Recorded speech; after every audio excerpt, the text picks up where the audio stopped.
आप जानते हैं कि हिंदू वैदिक सनातन धर्म में अनेक देवी देवताओं की उपासना पद्धतियां विद्यमान हैं। इन उपासना पद्धतियों में प्रमुख रूप से 3 पद्धतियां हैं। पहला, विष्णु की उपासना करने वाले वैष्णव संप्रदाय के लोग। दूसरा, शिव की उपासना करने वाले शैव संप्रदाय के लोग। और तीसरा, शक्ति की उपासना करने वाले शाक्त संप्रदाय के लोग। आज हम बात करेंगे शाक्त संप्रदाय की उपासना पद्धति के बारे में। जहां तक शाक्त संप्रदाय की उपासना पद्धति का प्रश्न है, सबसे प्रमुख उपासना पद्धति का समय नवरात्रि माना जाता है। शाक्त संप्रदाय के श्रद्धालुगण, भक्तगण, साधु संत नवरात्र में शक्ति की उपासना प्रमुख रूप से करते हैं। या देवी सर्वभूतेषु शक्ति रूपेण संस्थिता नमस्तस्यै नमस्तस्यै नमस्तस्यै नमो नमः। या देवी सर्वभूतेषु मातृरूपेण संस्थिता नमस्तस्यै नमस्तस्यै नमस्तस्यै नमो नमः।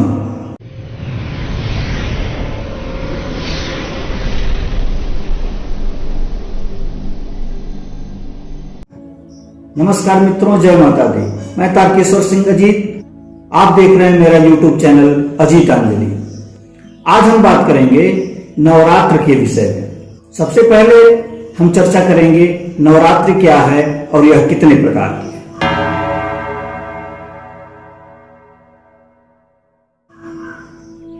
नवरात्रि में देवी के 9 स्वरूपों की आराधना की जाती है। 9 दिनों का चलने वाला यह पर्व होता है और नवरात्रि मुख्य रूप से 4 प्रकार की होती है, जिसमें 2 प्रमुख हैं, 2 गुप्त हैं। पहली नवरात्रि चैत्र नवरात्रि, जिसके पहले दिन से विक्रम संवत का नव वर्ष प्रारंभ होता है। दूसरी नवरात्रि आश्विन या क्वार मास की नवरात्रि, जिसे शारदीय नवरात्र कहा जाता है। चैत्र मास की नवरात्रि को वासंतिक नवरात्र कहा जाता है। इसके अतिरिक्त 2 और नवरात्रियां होती हैं जिन्हें गुप्त नवरात्रि कहते हैं। पहला आषाढ़ मास में और दूसरा माघ मास में। गुप्त नवरात्रि में गुप्त रूप से शिव और शक्ति की उपासना की जाती है तथा 10 महाविद्याओं की सिद्धि की जाती है। ये 10 महाविद्याएं हैं: माँ काली, तारा देवी, त्रिपुर सुंदरी, भुवनेश्वरी, माता छिन्नमस्ता, त्रिपुर भैरवी, माँ धूमावती, माता बगलामुखी, मातंगी और कमला देवी।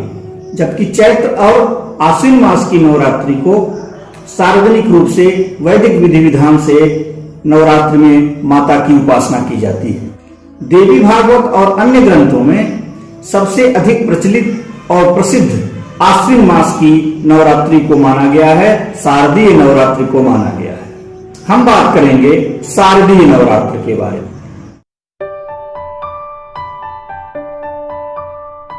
इस बार शारदीय नवरात्र विशेष है, क्योंकि हर बार पितृपक्ष के बाद देव पक्ष प्रारंभ हो जाता है, परंतु इस बार अधिक मास, मल मास या पुरुषोत्तम मास लग जाने के कारण इसके उपरांत नवरात्र प्रारंभ हो रहा है।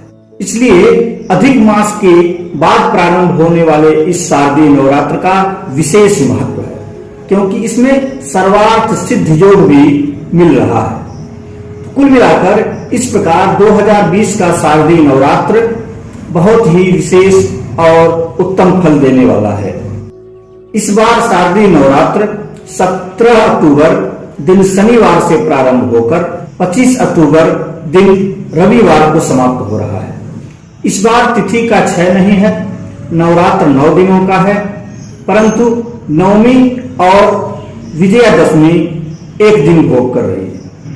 अब यह विषय कि शारदीय नवरात्रि क्यों मनाई जाती है, इस बारे में ग्रंथों में 2 कथाएं प्रचलित हैं। पहली कथा महिषासुर या महिरावण राक्षस की कथा है, जिसके बारे में बताया गया है कि महिषासुर ब्रह्मा की उपासना करके अनेक वरदान प्राप्त कर लेता है और तीनों लोक में अत्याचार करने लगता है। उसके अत्याचार से तंग आकर प्रमुख देवी देवताओं के द्वारा मां भगवती की प्रार्थना की जाती है, गुहार लगाई जाती है। शक्ति स्वरूपा मां जगदम्बा महिषासुर को नष्ट करने का वचन देती हैं और इस काल में 9 दिनों तक महिषासुर और शक्ति स्वरूपा जगदम्बा के बीच घनघोर युद्ध होता है। अंत में 10वें दिन मां दुर्गा के द्वारा महिषासुर का वध किया जाता है, जिसके उपलक्ष्य में उस दिन को विजयादशमी के रूप में मनाया जाता है। ध्यान रहे कि यह दिन विजयदशमी नहीं बल्कि विजयादशमी है, क्योंकि शक्ति स्वरूपा मां दुर्गा स्त्री की प्रतीक हैं और उनकी विजय के फलस्वरूप इसको विजयादशमी कहा जाता है। दूसरी कथा भगवान प्रभु श्री राम के बारे में कही जाती है कि जब रावण का अत्याचार बहुत बढ़ गया था, सीता का हरण हो गया था और उसके पश्चात रामचंद्र जी रामेश्वरम में जाके 9 दिनों तक शिव और शक्ति की उपासना करते हैं, इसलिए कि राक्षस रावण पर विजय प्राप्त किया जा सके। क्योंकि भगवान प्रभु श्री राम को कमल नयन और राजीव लोचन भी कहा जाता है। उन्हें ऐसा लगा कि अगर मेरा नयन कमल के समान सुंदर है तो क्यों न मां भगवती को अपना नेत्र ही अर्पण कर दिया जाए। इस प्रकार अपने तरकस से तुरही निकालकर, बाण निकालकर अपने आंखों को अर्पण करने के लिए जैसे ही प्रभु श्री राम तत्पर हुए, मां जगदम्बा प्रकट हुई और प्रभु श्री राम को आशीर्वाद दिया कि मेरे आशीर्वाद से आप रावण रूपी राक्षस पर विजय अवश्य प्राप्त कर लेंगे। इस प्रकार राम और रावण में घनघोर युद्ध हुआ और राम ने रावण को मारकर लंका पर विजय प्राप्त की। इस कथा के अनुरूप भी विजयदशमी या दशहरा का पर्व प्रभु श्री राम की रावण पर विजय प्राप्त करने के उत्सव के रूप में मनाई जाती है।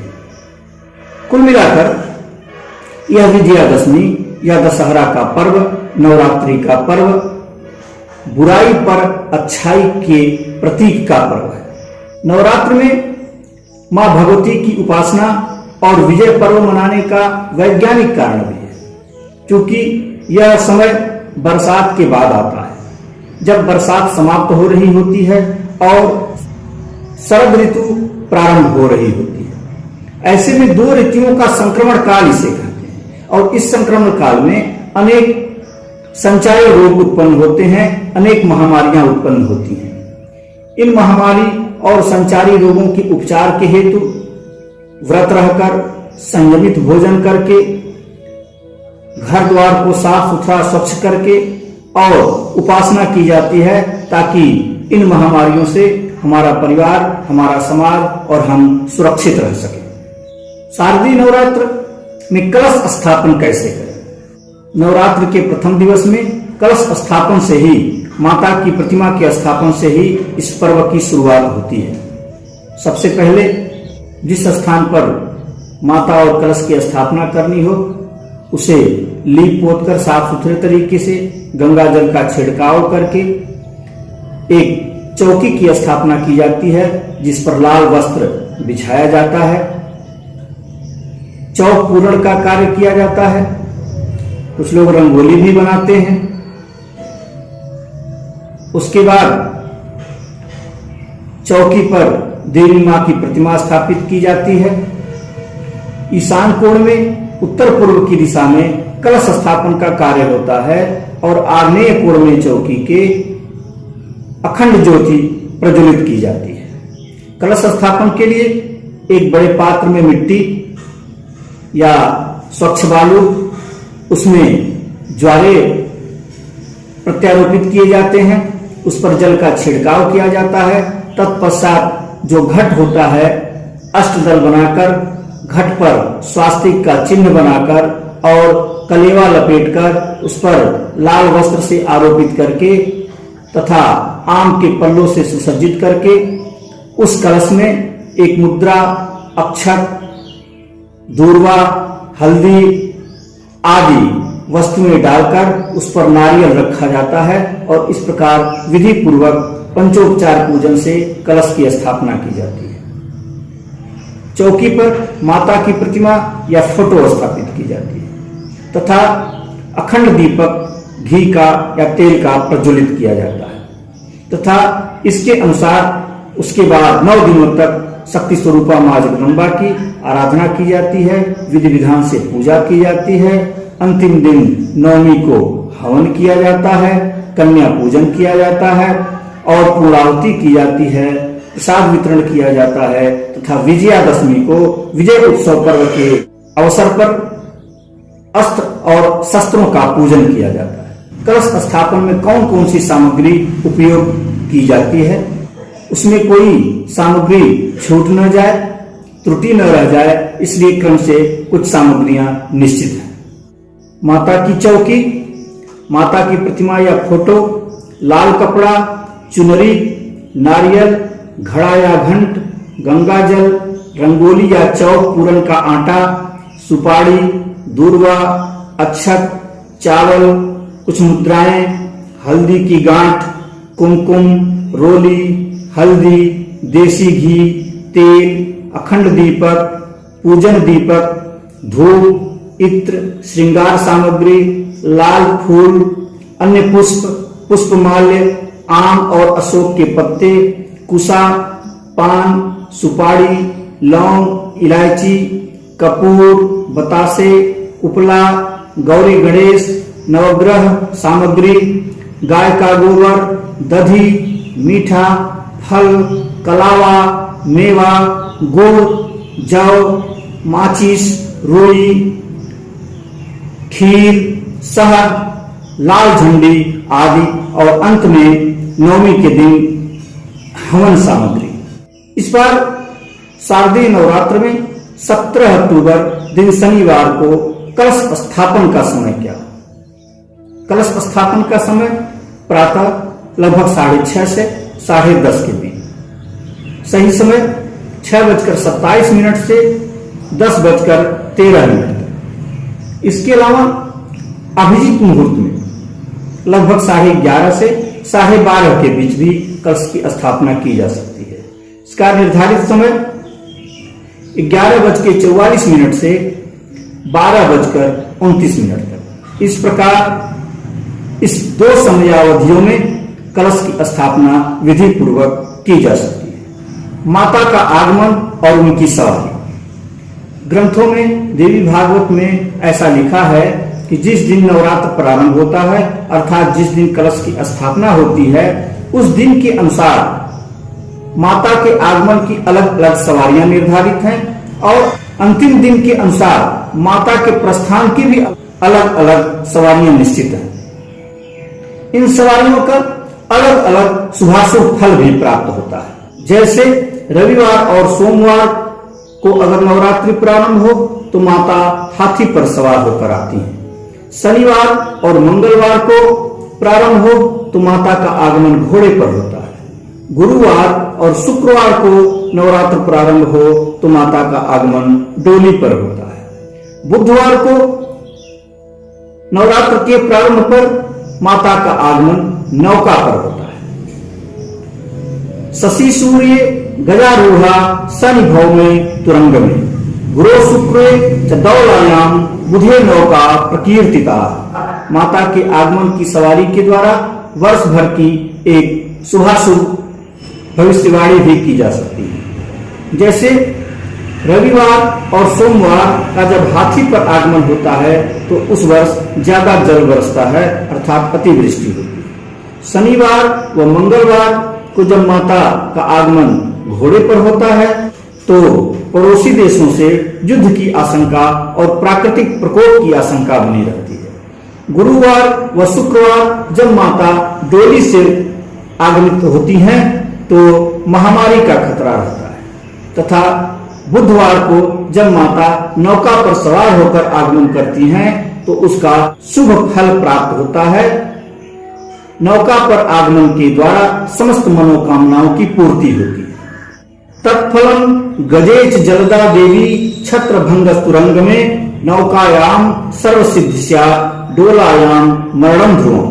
अब नव दुर्गा पूजा, नवरात्रि के 9 दिनों में माता के 9 स्वरूपों की पूजा की जाती है। इन 9 स्वरूपों की पूजा, 9 स्वरूपों की शक्तियां अलग अलग मानी जाती हैं। इनके भोग प्रसाद, इनको पसंद आने वाले वस्त्र अलग अलग माने जाते हैं। अब हम ध्यान देंगे कि यह 9 शक्तियां, 9 देवी के स्वरूप कौन कौन से हैं। प्रथमम शैलपुत्री च, द्वितीयम ब्रह्मचारिणी, तृतीयम चंद्र घंटेति, कुष्मांडेति चतुर्थकम, पंचमम स्कंदमातेति, षष्ठम कात्यायनीति च, सप्तम कालरात्रीति, महागौरी चाष्टमम, नवम सिद्धिदात्री च, नव दुर्गा प्रकीर्तिता, उक्तान्येतानि नामानि ब्रह्मणैव महात्मना। माता के प्रथम दिवस में प्रथम स्वरूप मां शैलपुत्री की पूजा अर्चना की जाती है। माता शैलपुत्री को पहाड़ों की देवी माना जाता है। इन्हें गाय के व्यंजन का भोग अत्यंत प्रिय है। चूंकि माता को पीला वस्त्र प्रिय है, इसलिए पहले दिन भक्त पीला वस्त्र धारण करके पूजा पाठ कर सकते हैं। दूसरा दिवस माता के दूसरे स्वरूप ब्रह्मचारिणी देवी का होता है। ब्रह्मचारिणी अर्थात ब्रह्म का आचरण करने वाली देवी। दूसरी देवी को दूसरे दिन शक्कर का भोग लगाना अत्यंत प्रिय होता है, इसलिए इस दिन शक्कर का भोग लगाएं। और चूंकि इस देवी को हरा रंग पसंद है, इसलिए भक्तजन उस दिन हरा रंग धारण कर सकते हैं। तीसरे दिवस की देवी चंद्रघंटा है, चंद्रमा की तरह चमकने वाली देवी। इनके लिए उस दिन घी का भोग लगाएं। और इन्हें चूंकि हल्का भूरा रंग पसंद है, इसलिए श्रद्धालुगण उस दिन हल्का भूरा रंग पहने। चतुर्थ दिवस माता के चौथे स्वरूप कुष्मांडा की उपासना की जाती है। संपूर्ण जगत आपके चरणों में। कुष्मांडा को मालपुआ का भोग अत्यंत प्रिय है। भक्तजन उस दिन मालपुआ का भोग लगाएं। और इन देवी को संतरी रंग पसंद है, इसलिए उस दिन भक्तगण संतरी रंग का वस्त्र धारण करके पूजा अर्चन कर सकते हैं। माता के 5वां स्वरूप स्कंद माता, कार्तिक स्वामी की माता। स्कंद माता को केला का भोग लगाएं। और इन्हें सफेद वस्त्र पसंद है, तो उस दिन श्रद्धालुगण सफेद वस्त्र धारण करें। माता के 6वें स्वरूप कात्यायनी देवी, कात्यायन आश्रम में जन्मी देवी। इन्हें शहद का भोग लगाएं। और चूंकि इन्हें लाल रंग पसंद है, इसलिए लाल रंग के वस्त्र धारण करके इस दिन कात्यायनी माता की पूजा आराधना करें। 7वां स्वरूप कालरात्रि देवी का है, काल का नाश करने वाली देवी। इन्हें गुड़ का भोग लगाएं। और चूंकि इन्हें नीला रंग पसंद है, इसलिए भक्तगण नीला रंग पहनकर उस दिन की उपासना पद्धति में भाग ले सकते हैं। माता का 8वां स्वरूप महागौरी, सफेद रंग वाली। महागौरी को 8वें दिन नारियल का भोग लगाएं। और चूंकि इन्हें गुलाबी रंग पसंद है, इसलिए गुलाबी रंग का वस्त्र धारण करके पूजा अर्चन कर सकते हैं। माता के अंतिम और 9वें स्वरूप का नाम माता सिद्धिदात्री देवी है, जो सर्व सिद्धियां प्रदान करने वाली है। माता सिद्धिदात्री को धान की लैया या तिल का भोग लगाएं, जो बहुत उत्तम माना जाता है। क्योंकि माता को बैगनी रंग पसंद है, इसलिए उस दिन बैगनी रंग धारण करके पूजा अर्चन में भाग ले सकते हैं। 9वीं तिथि के दिन ही 9 कन्याओं को माता के 9 स्वरूप मानकर उनकी पूजा अर्चना, उनको भोजन भोग, उनका श्रृंगार करने की परंपरा है। 9 कुंवारी कन्याओं को माता स्वरूपा मानकर उनका पूजन अर्चन करके माता के 9 रूपों की आराधना सुनिश्चित की जाती है। 9वीं तिथि में ही हवन पूर्णाहुति प्रसाद वितरण के उपरांत माता का विसर्जन किया जाता है। अगले दिन बुराई पर अच्छाई की जीत का प्रतीक विजयादशमी या दशहरा का पर्व मनाया जाता है, जिसमें भक्तजन अस्त्र और शस्त्रों की पूजा का कार्यक्रम करते हैं। इसी दिन दशहरा के उत्सव पर रामलीलाओं की समाप्ति होती है और बुराई के प्रतीक रावण का पुतला जलाकर अच्छाई के विजय का पर्व विजयादशमी और दशहरा मनाया जाता है। संपूर्ण नवरात्र में भारत ही नहीं, भारत के बाहर भी अनेक शक्तिपीठों पर श्रद्धालु भक्तों की भारी भीड़ लगती है। कुछ प्रमुख शक्तिपीठ वैष्णो देवी, मनसा देवी, नैना देवी, ज्वाला देवी, चामुंडा देवी, शीतला देवी, चिंतपूर्णी देवी, मैहर देवी, विंध्याचल देवी, योगमाया देवी, शाकंभरी देवी, महामाया देवी, दंतेश्वरी देवी, हिंगलाज देवी, धारी देवी आदि हैं। भारत के संपूर्ण शक्तिपीठों पर श्रद्धालु भक्तगण जाते हैं, दर्शन पूजन करते हैं और नवरात्र में अनेक सिद्धियों की प्राप्ति करते हैं।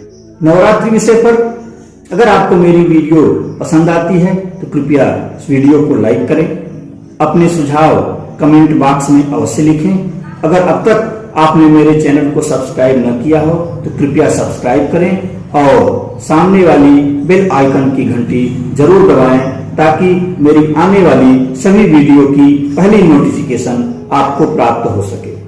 बहुत बहुत धन्यवाद, बहुत बहुत आभार। जय माता दी।